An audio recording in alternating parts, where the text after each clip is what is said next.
Les invito a buscar conmigo en 2 Corintios capítulo 7, versículo 1.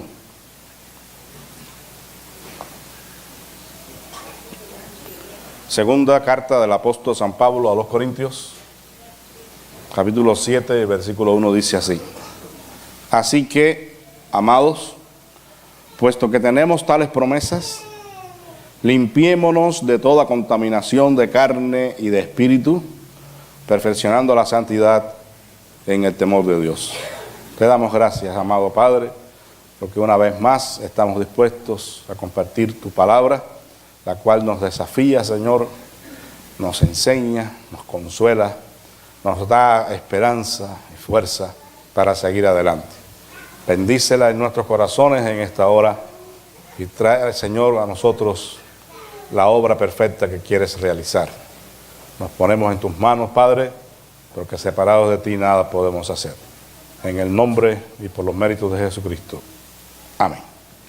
Bien, hermanos, continuando con esta serie de sermones acerca de la santificación o santidad, quiero compartir en esta mañana, en este texto de 2 Corintios 7:1, acerca de el perfeccionar la santidad en el temor de Dios, lo que constituye para cada uno de nosotros como creyentes nuestra función estelar. Nuestra función estelar consiste en perfeccionar la santidad en el temor de Dios.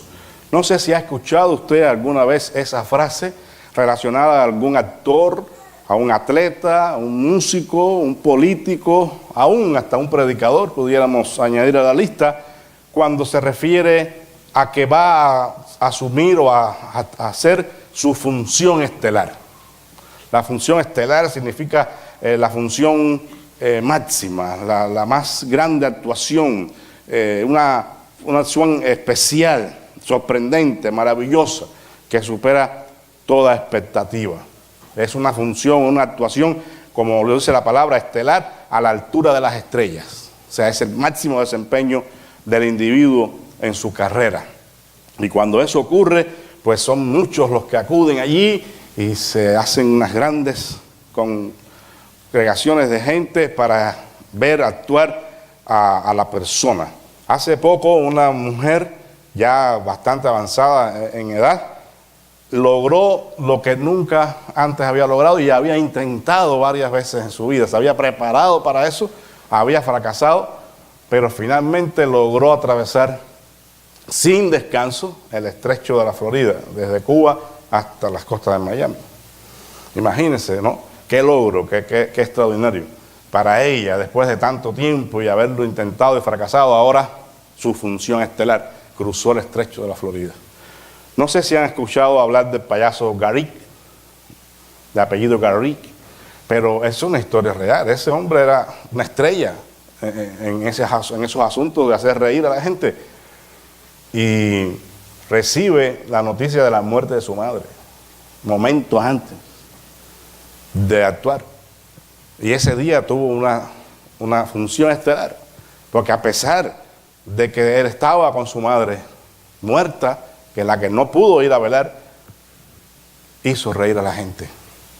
Y así pudiéramos mencionar muchos ejemplos de personas que se dedican, se preparan durante toda su vida para en un momento dado hacer una función estelar, es por las estrellas, y ganarse la admiración, el aplauso, las alabanzas de toda la gente, incluso pasar a la posteridad en la memoria de los récords, ahora que es tan famoso ese asunto de los récords Guinness, todo el mundo quiere sobresalir en algo, y hay muchos estímulos de parte de los medios, y tú sí puedes, tú eres un campeón, échale ganas, nada es imposible, y ahí está la gente esforzándose, luchando para tener su función estelar.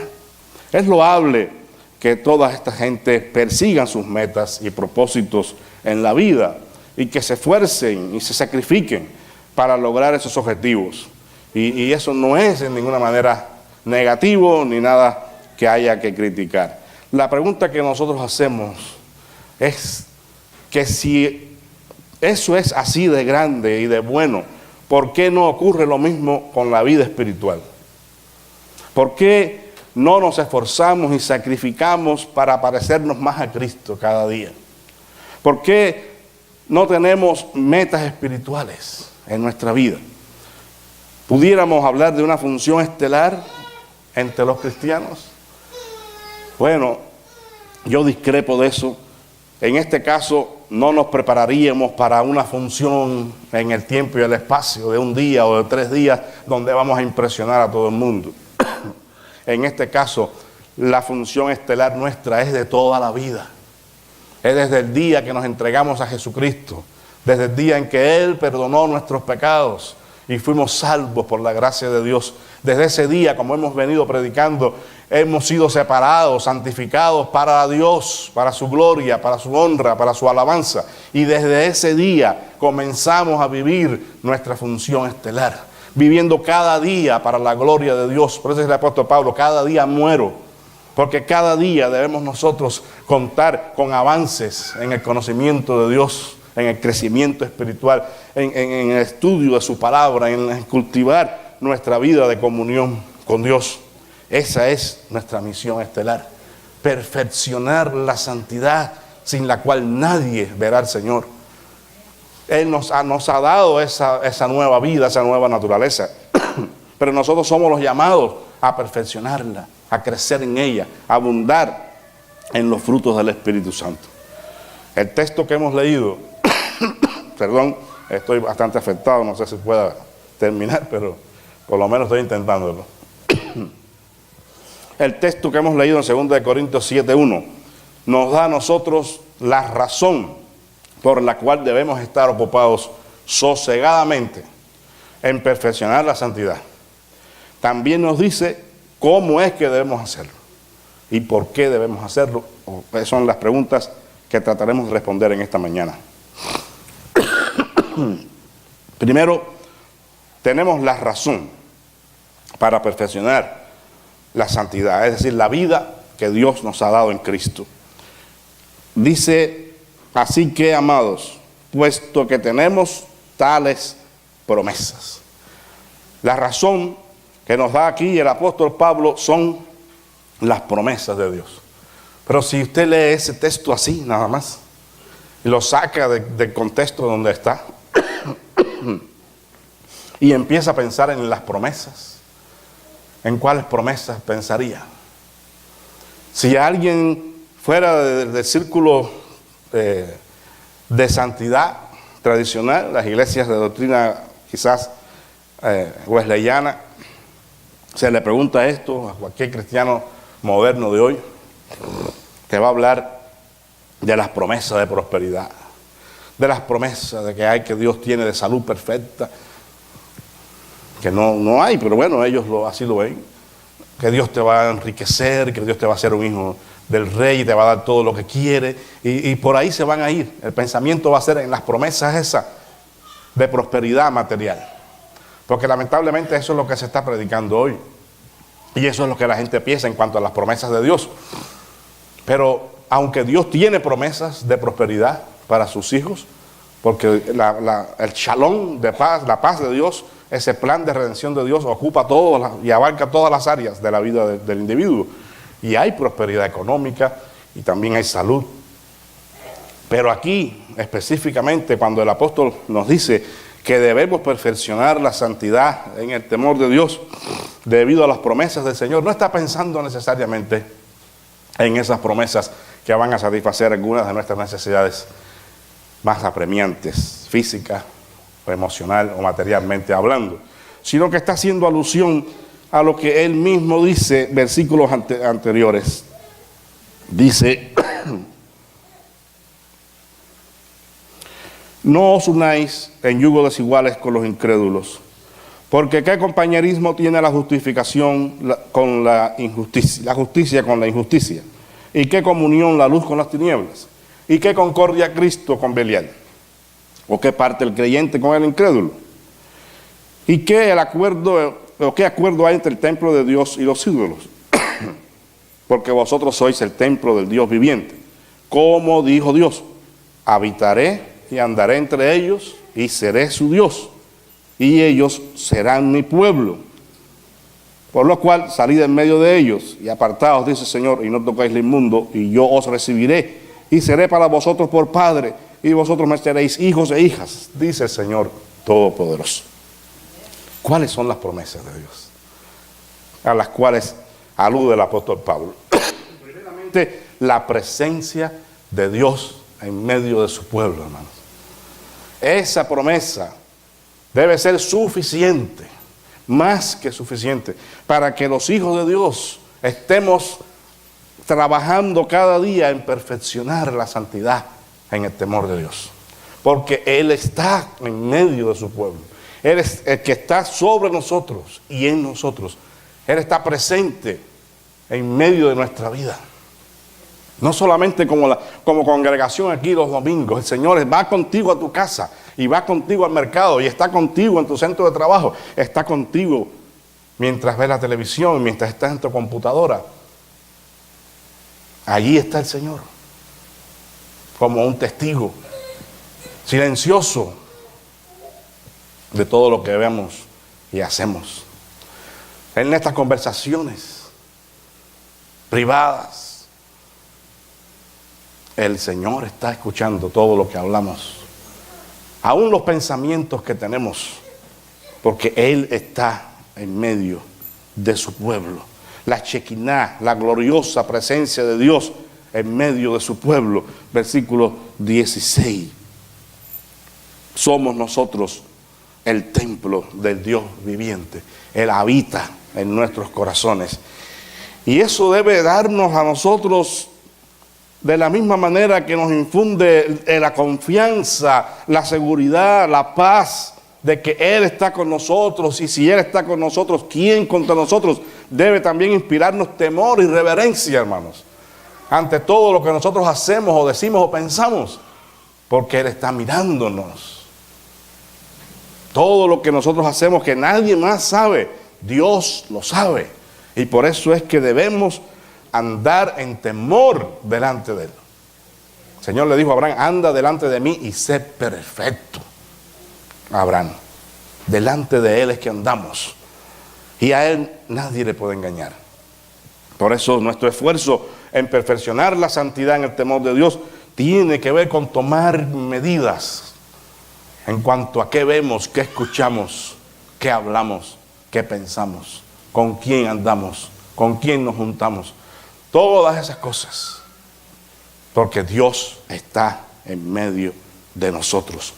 Inspira confianza y seguridad, pero también inspira temor. Gracias, hermano, muy amable. También inspira temor y reverencia delante de Dios. El Señor es conocido como el Santo, hermanos. El Santo, no solamente Él es santo, sino es el Santo. O sea, el Ha-Kadosh, el Santo. Como Jesús, que es Mesías, pero no solamente es un Mesías, porque hubieron muchos Mesías, muchos ungidos antes de Él y después de Él. Pero Él no solamente es Mesías, es el Mesías, o sea, Ha-Mashiach. Y el Señor, Dios de Israel, es el Santo de Israel. O sea que nosotros estamos viviendo en la presencia de alguien que es limpio de ojos, es perfecto en santidad y no puede soportar el pecado. Por eso es que debemos perfeccionar esa vida que Dios nos ha dado, no dejarla en las medianías. Si el deportista sabe que su función estelar depende del entrenamiento, del sacrificio que haga, de la comida que coma, la dieta que haga, él no va a perder el tiempo para dedicarse con empeño a eso, porque él quiere tener su función estelar. Él no va a dejar perder la carrera por estar comiendo un poquito de más, por dejar de hacer ese ejercicio. Va a poner todo su empeño. Nosotros, hermanos, tenemos que hacernos la pregunta, como diría ese libro: ¿qué haría Jesús en este lugar? Cuando usted esté a punto de tomar una decisión en su vida, a punto de decir algo, ¿el Señor aprobaría esto? Sería una pregunta muy buena, pero nos animaría a tomar medidas para perfeccionar esa santidad ante aquel que nos vigila, aquel que es nuestro testigo en todo lo que hacemos. Además de la presencia de Dios en medio de nosotros, está también la promesa de una relación especial con Dios. En el versículo 16 también dice, porque vosotros sois el templo del Dios viviente, como os digo, habitaré en medio de ellos y seré su Dios y ellos serán mi pueblo. Aquí, hermanos, hay una relación especial de comunión con Dios, porque somos pueblo suyo. No somos un pueblo entre los pueblos, somos pueblo suyo, especial tesoro, dice la Escritura, adquirido por Dios, comprado con sangre. No es un pueblo cualquiera, es un pueblo que Él se hizo para sí mismo, que Él los llamó de las tinieblas a su luz admirable. Y eso nos da a nosotros una relación especial con el Señor, porque ahora no somos cualquier pueblo ni podemos tener cualquier Dios. Los dioses que son obras de nuestras manos, obras de nuestra imaginación. Es el Dios eterno, el santo, el que nos ha llamado. Ahora Él es quien nos dice a nosotros, yo soy tu Dios y tú eres mi pueblo.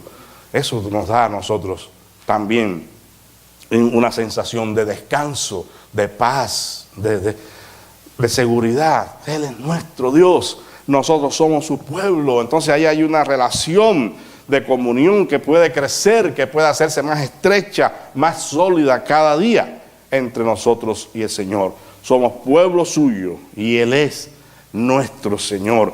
El apóstol Pedro lo aclaró, lo dijo muy fehacientemente o muy elocuentemente en 1 de Pedro 2, 9 y 10 versículos que hemos citado. Mas vosotros sois linaje escogido, real sacerdocio, nación santa, pueblo adquirido por Dios, para que anunciéis las virtudes de aquel que os llamó de las tinieblas a su luz admirable. Vosotros que en otro tiempo no erais pueblo, pero que ahora sois pueblo de Dios, que en otro tiempo no habías alcanzado misericordia, pero ahora habéis alcanzado misericordia. ¿En quién? En el Mesías, en el Señor Jesucristo. El Padre nos ha dado un lugar en su presencia y hemos venido a ser parte de Israel y somos parte de esa nación santa, de ese pueblo adquirido por Dios, y gozamos, hermanos, de una relación muy especial de estatus. Somos el pueblo, Él es el Dios. Pero también dice en el versículo 17, por lo cual salid de en medio de ellos y apartaos, dice el Señor, y no toquéis el inmundo, y yo os recibiré, y seré para vosotros por Padre, y vosotros me seréis hijos e hijas, dice el Señor Todopoderoso. Es decir, que además de ser su pueblo, somos sus hijos.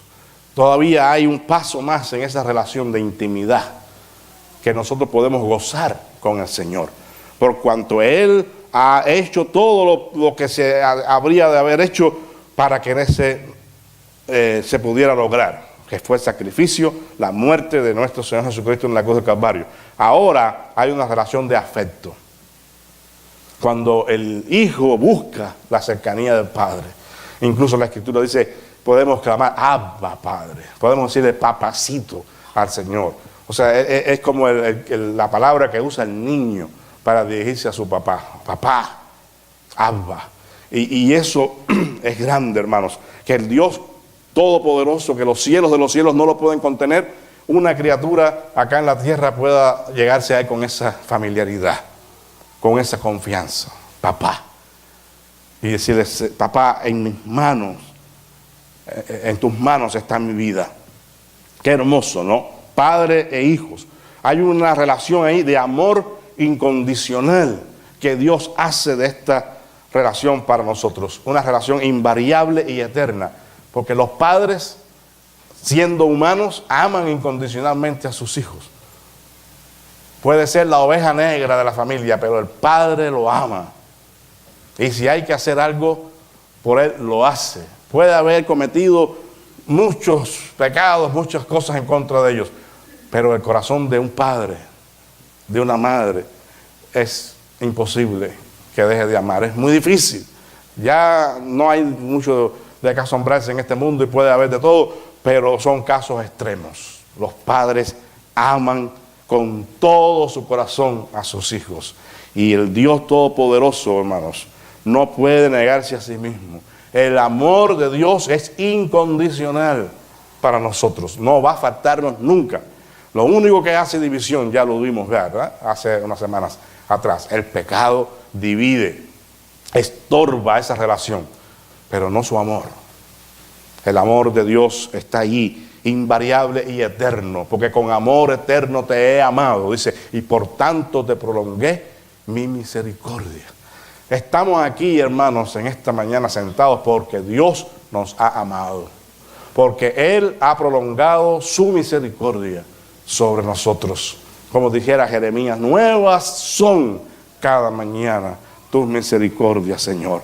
Y eso, hermanos, no hay palabras con que describirlas. Estas promesas que hemos citado aquí deben ser más que suficientes para motivarnos a vivir en santidad, a perfeccionar la santidad en nuestras vidas, porque no queremos ofender a nuestro Padre, no queremos lastimar el corazón de nuestro Padre. Y los pecados, hermanos, son flechas clavadas en el corazón de Dios. Saben que la palabra pecado, una de las más importantes, es amartía en el griego, que significa errar al blanco. El blanco, círculos que hay, 1, 2, 3, hay uno en el medio del centro que tiran los deportistas, ya sea con arco, flecha o con revólver, lo que sea. El punto es dar en el blanco. Cuando no se da en el blanco, se falla y se comete pecado. En este caso, hay un blanco que es honrar y glorificar el nombre de Dios en nuestras vidas. Y cuando fallamos en eso, la flecha va al corazón de Dios. Porque le herimos, hermanos. Él nos ama y quiere lo mejor para nosotros. Y cuando le fallamos, Él se duele, Él sufre. Porque no nos ve andando en su verdad. Por eso estas promesas de que Él está en medio nuestro, Él es nuestro Dios. Nosotros somos su pueblo, Él es nuestro Padre, nosotros somos sus hijos. Deben ser más que suficientes para que nosotros nos esforcemos en perfeccionar la vida de santidad todos los días de nuestra vida, haciendo de cada día nuestra función estelar. Porque no depende de una actuación de un día, sino de todos los días. No importa si no tengo el Mercedes-Benz, no importa si no tengo la suculenta cuenta en el banco. No importa que tenga que dejar de comer eventualmente o no comerme lo que quiero. Lo que importa es que Él está en medio nuestro y Él está mirándonos y está diciendo, este es mi Hijo amado en quien yo tengo complacencia. Porque eso dijo de Jesús, ¿o no lo dijo? Y Jesús tuvo una sola túnica en toda su vida. Cuando tuvo que subir a un barco para predicar, tuvo que pedirlo prestado porque no era de él el barco. Cuando tuvo que morir, tuvo que ser enterrado en la tumba de alguien porque no tenía sepulcro. No tenía nada. Y Él mismo lo dijo. El Hijo del Hombre no tiene dónde recostar su cabeza. Pero tenía la aprobación del Padre. ¿Hay algo más que podamos querer? ¿Que Dios esté contento con nosotros? No hay nada más que eso, hermanos. Esa es la primera razón. La razón para perfeccionar la santidad es que Él está en medio nuestro. Él es nuestro Padre. Somos su pueblo. Él es nuestro Señor, nuestro Padre. Somos sus hijos. Nuestro Dios, somos su pueblo. La segunda pregunta, ¿cómo perfeccionar la santidad? Debemos aprender la obediencia a Dios. ¿Dónde se aprende eso? Pero no es en la Universidad de Texas, ni Oklahoma, ni de Miami, es en la Universidad de la vida. La vida de todos los días. Pero hay que perfeccionar la santidad aprendiendo la obediencia. El Señor Jesús, por lo que padeció, aprendió la obediencia, dice la Escritura. ¿Qué podemos esperar para nosotros, hermanos? ¿Cómo podemos aprender obediencia? En la prueba de nuestra fe, de nuestra vida. En el momento de la dificultad, allí aprendemos la obediencia. Hay dos cosas fundamentales. Primero, que el Señor Jesús nos enseñó, por medio del amor a Dios. Dice que esto se relaciona con los mandamientos positivos. Es decir, los mandamientos que tienen que ver con lo que debes hacer. Los mandamientos de Dios para nosotros están divididos en los mandamientos positivos y los mandamientos negativos. Los mandamientos positivos son los que dice, esto deberás hacer. Y ahí está todas las cosas que dice el Señor que debemos hacer. Y cuando nosotros hacemos esas cosas que debemos hacer por amor a Dios, no por lo que la ley lo manda, permiso, entonces allí hacemos kedushá, es decir, santidad. Crecemos en santidad, avanzamos en santidad en nuestra vida. La santidad se perfecciona cuando obedezco los mandamientos positivos. Esto debes hacer. Adorarás al Señor tu Dios con toda tu alma, con toda tu mente, con todas tus fuerzas, y a tu prójimo como a ti mismo. Y todo lo que usted sabe que Dios nos manda hacer positivo nos trae santidad. Los mandamientos, o la otra manera, es por el temor a Dios. Recuerden, la primera es el amor a Dios, aprendemos la obediencia, y por el temor a Dios. El temor a Dios está relacionado con los mandamientos negativos, es decir, esto no deberás hacer. Esto harás, esto no harás. Cuando nosotros obedecemos estos mandamientos negativos y no hacemos lo que Dios no quiere que hagamos, entonces ahí estamos ganando en poder. Ya no santidad, sino poder. Porque estoy demostrando control, dominio propio. Cuando me abstengo de no hacer lo que Dios no quiere que haga. Temor de Dios. Geburá, poder. Entonces, la relación, hermanos, entre ambas cosas son determinantes en el desarrollo armonioso de todo creyente. Es decir, el poder y la santidad no pueden separarse. Por eso es que el amor y el temor son términos constantemente usados por Pablo en la enseñanza. Cuando usted lee la Biblia, usted lee el Nuevo Testamento, usted se da cuenta el amor y el temor. Y no solamente en la enseñanza de Pablo, en el libro de Proverbios, donde quiera, está siempre, esas dos cosas están siempre unidas. Amor y temor. Amamos, pero tememos. Y eso nos lleva a hacer lo que hay que hacer, los mandamientos positivos, y a no hacer lo que no tenemos que hacer. Cuando hacemos lo que tenemos que hacer, crecemos en santidad. Cuando no hacemos lo que no podemos hacer, crecemos en poder. Por eso es que el apóstol dice, limpiémonos. Él no dice, así que amados, puesto que tenemos tales promesas, Dios nos limpiará de todas. No. No. Hay quien se sienta ahí a esperar que Dios lo limpie. Oh, Señor, líbrame de esto, líbrame del otro. Quítame este vicio, quítame esto. No, Dios no lo va a hacer.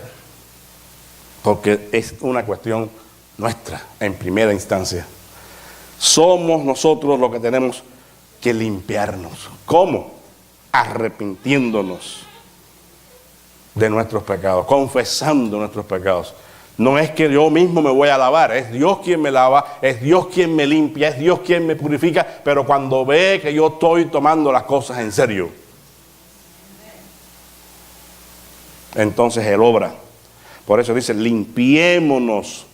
Esto está en un tiempo en el griego que es continuo. Dice, debemos mantenernos limpios. Lo que significa ahí es cuidar lo que Dios ya ha hecho en nosotros. Mantenernos limpios. Se te entrega la propiedad limpia, nueva, sin mácula, sin mancha. Tú debes mantenerla. Mantenerla. Y eso es el trabajo de nosotros los creyentes. Pero para mantener nuestra vida limpia, hay que implorar la gracia de Dios, lógico. Pero es algo de lo que nosotros somos responsables, como Pablo le está diciendo a los corintios aquí. Ustedes son los responsables de mantenerse limpios. ¿Limpios de qué? De toda contaminación de carne y espíritu. ¿Por qué, hermanos? Porque la ruptura ética con la vieja manera de vivir ha de ser decisiva y comprensiva también. O sea, yo no puedo romper con mi vieja manera de vivir y con mi vida de pecado anterior si yo no entiendo lo que Dios quiere hacer en mí y si yo no decido que lo quiero hacer. Por eso mucha gente no son salvos todavía, porque todavía no se han decidido. Algunos otros no son santificados porque es que no se han decidido, no están entendiendo o están manteniendo una actitud rebelde en su corazón. Pero el obstáculo somos nosotros, no Dios. Entonces, la ruptura con la vieja manera de vivir tiene que ser decisiva. Es decir, yo tengo que decidirlo, yo quiero hacerlo. Y Dios entonces te respalda. Y después debe ser comprensiva. ¿Qué es? ¿Cómo es que Dios lo hace? Bueno, con estos términos Pablo lo aclara. Dice, limpiémonos de toda contaminación de carne y espíritu. Aquí carne y espíritu no son principios éticos opuestos. Es decir, que lo que quiere decir es la manera popular de la época de abarcar todas las facetas de la experiencia humana.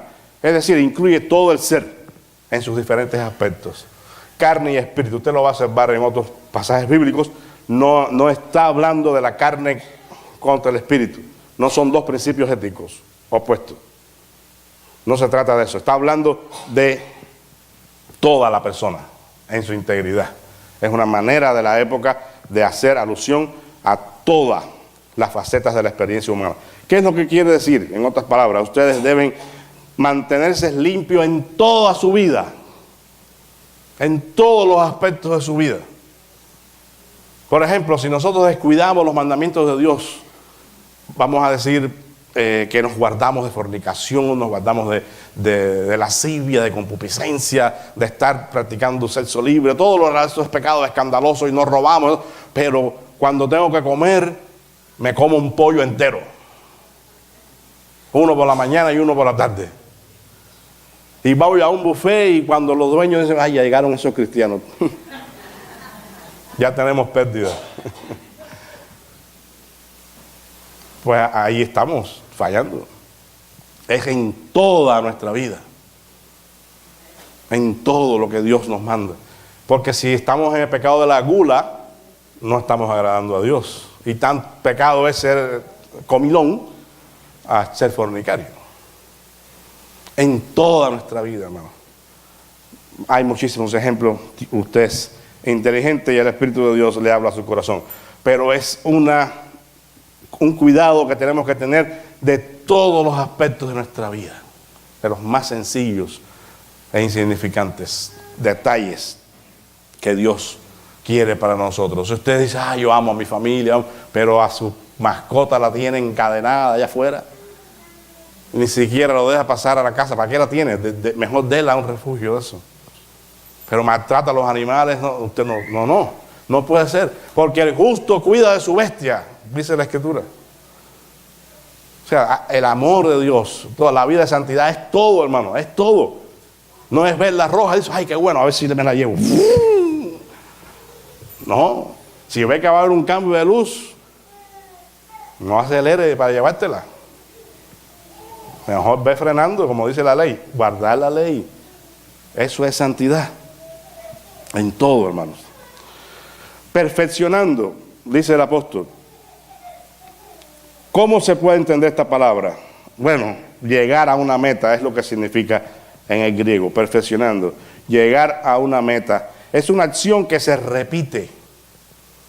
No es una acción como estamos poniendo la figura de la función estelar, que es de una vez ahí, ¡pum!, y el gran desempeño. No, esto es repetitivo. Según Adam Clark, un comentarista, dice, define este proceso de contemplar la santificación como lograr la penetración en el alma de toda la mente de Cristo, que es el objetivo supremo de seguir genuinamente a Cristo. Esa es nuestra función estelar. Pero eso no ocurre de un día para otro. Ocurre en todos los días en la medida que nosotros ponemos empeño en eso, hermanos. En la medida que nosotros practicamos la justicia de Dios y vamos y usamos los medios de gracia que nos ha dado y hacemos obediencia al Señor en todos los detalles de nuestra vida. Eso es dar lugar a la mente de Cristo en mi vida, que Él invada mi vida. Y nosotros entonces nos enfocamos en eso. El pasaje no enfoca la crisis de la entera santificación como tal. O sea, aquí no se está hablando como tal de la entera santificación, como esa experiencia que nosotros entendemos de plenitud con el Espíritu Santo, pero presupone la ética de la santidad, que es consecuente a la crisis de la santificación. Una vez que somos santificados por completo, entonces recibimos un impulso para seguir creciendo en la santidad de Dios. Con eso termino. ¿Cómo hacer esto? Bueno, consejos prácticos. Voy a evitar los textos para que no nos tome más tiempo. Evitando toda actividad o circunstancias que puedan promover o incentivar las obras de la carne. Si usted está en el terreno del enemigo, lógicamente usted va a perder. Si está mirando lo que no tiene que mirar, si está navegando donde no tiene que navegar, si está hablando donde lo que no tiene que hablar, entonces está perdiendo la batalla. Pero si se abstiene de eso, entonces usted está creciendo en santidad y en poder. Recuerden los positivos y los negativos. Disciplinando nuestra humanidad. La humanidad versus carnalidad. Aquí sí son dos principios que se oponen. La carnalidad ha sido purificada en el bautismo con el Espíritu Santo, pero la humanidad ha de ser disciplinada, es decir, sujeta a la voluntad de Dios. Lo que estábamos diciendo del pollo.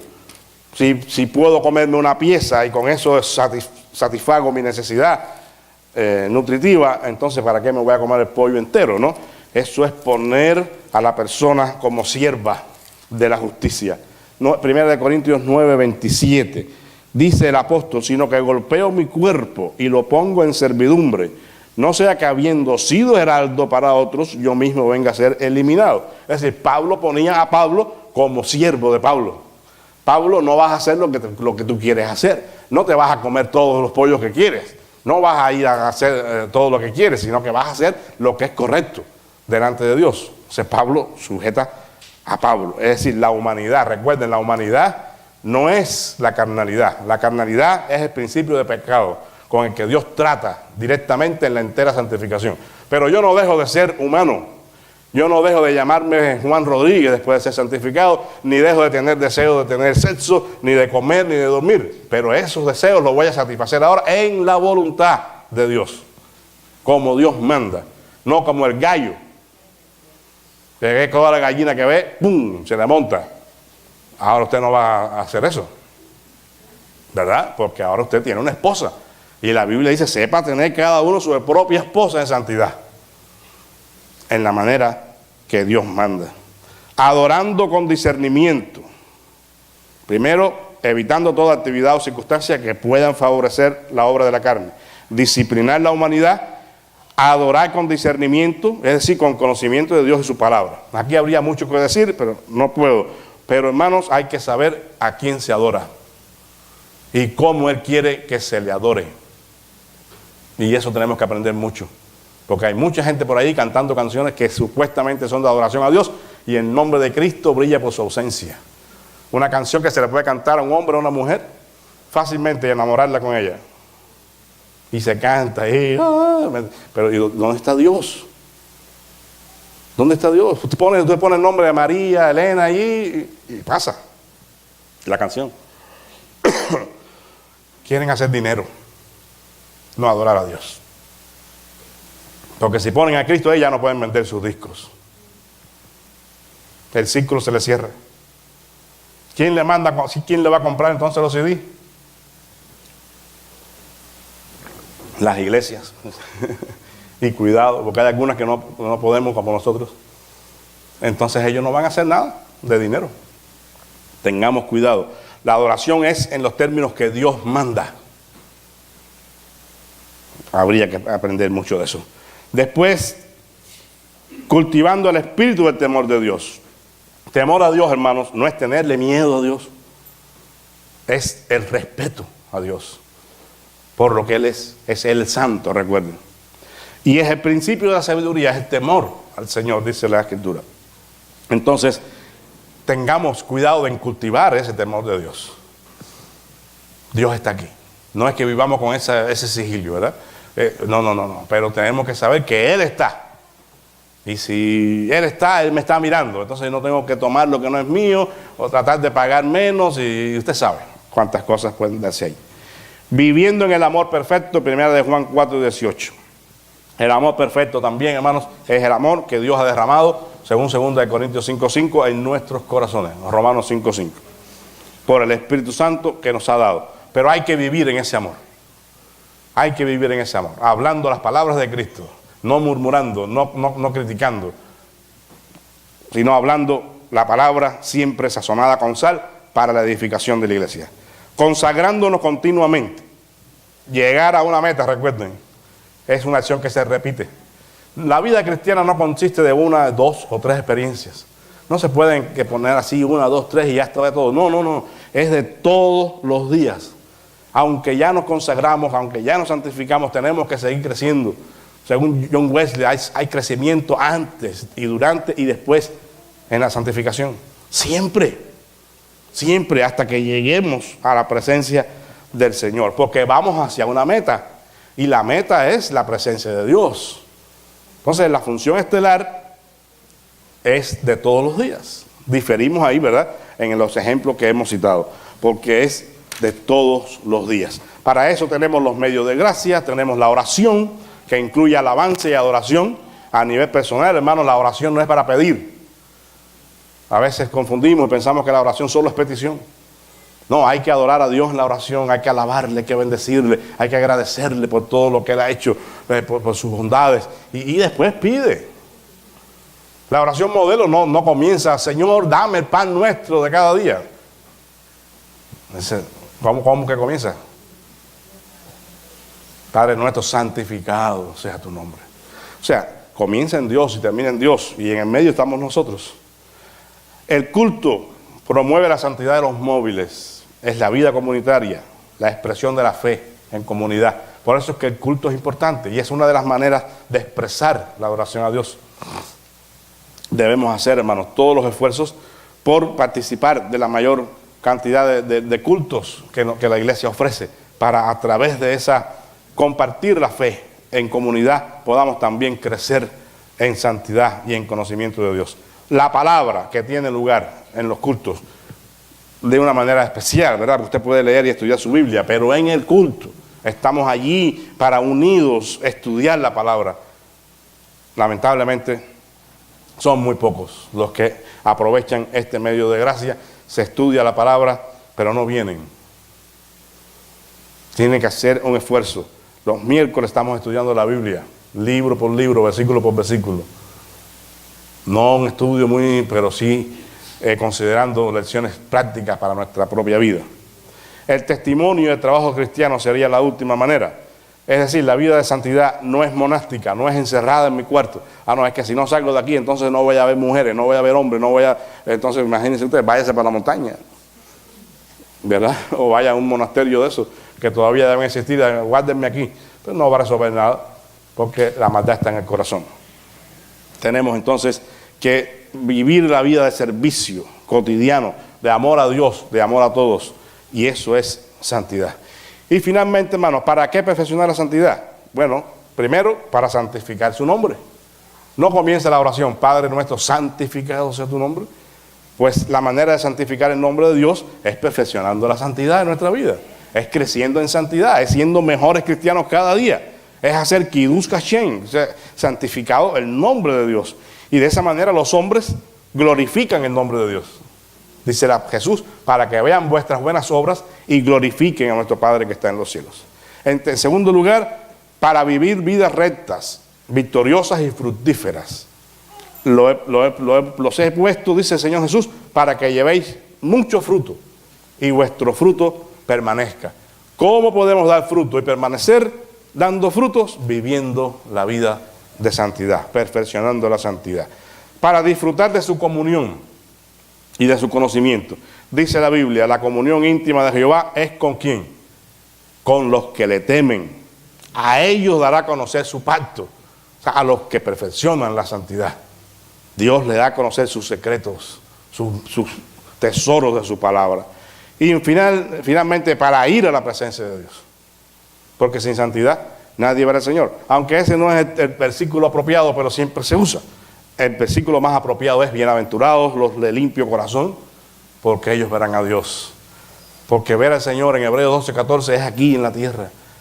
Aquí lo podemos ver en su maravilla, en la manera que Él se quiera revelar, cuando nosotros estamos en paz con todos. Por eso seguir la paz con todos y la santidad.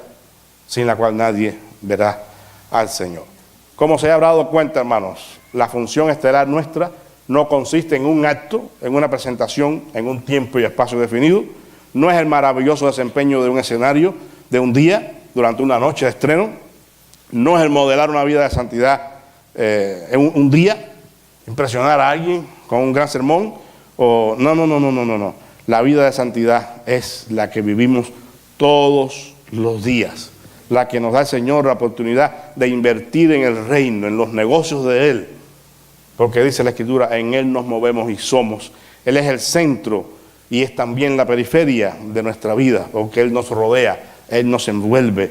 Él es toda esa razón de nuestra existencia. Entonces se trata de no una función estelar, sino de una vida diaria para su gloria y su alabanza, como lo han vivido los verdaderos discípulos del Señor. Como dice la canción, un día a la vez, mi Cristo, es lo que pido de ti. Mañana quizás no vendrá. Ayúdame hoy. Yo quiero vivir un día a la vez. Te damos gracias, Padre, en esta mañana, porque tú eres fiel, eres verdadero, Señor. Tú eres grande, maravilloso, y tú nos enseñas, Padre, cómo debemos perfeccionar la santidad en el temor tuyo.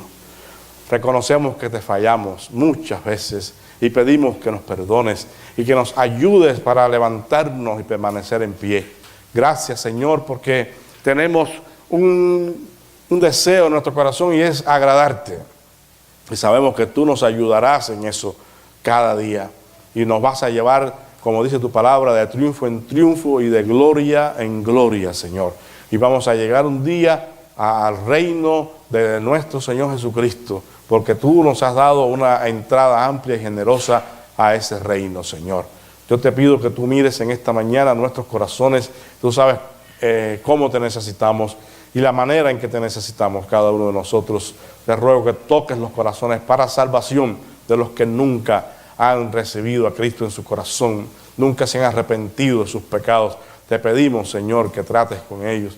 Y tú conoces también la vida de los que ya decimos ser cristianos, pero que muchas veces te fallamos. Ayúdanos a madurar en la fe, en el conocimiento tuyo, a separarnos de las cosas que este mundo practica, Señor, y ser para ti nada más, trayendo honra y alabanza a tu nombre en todo lo que hacemos y decimos y todo, Señor, lo que tenemos en nuestra vida.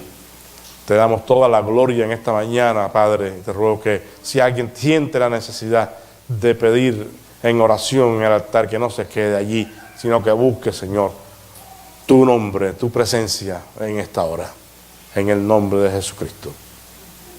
Amén y amén.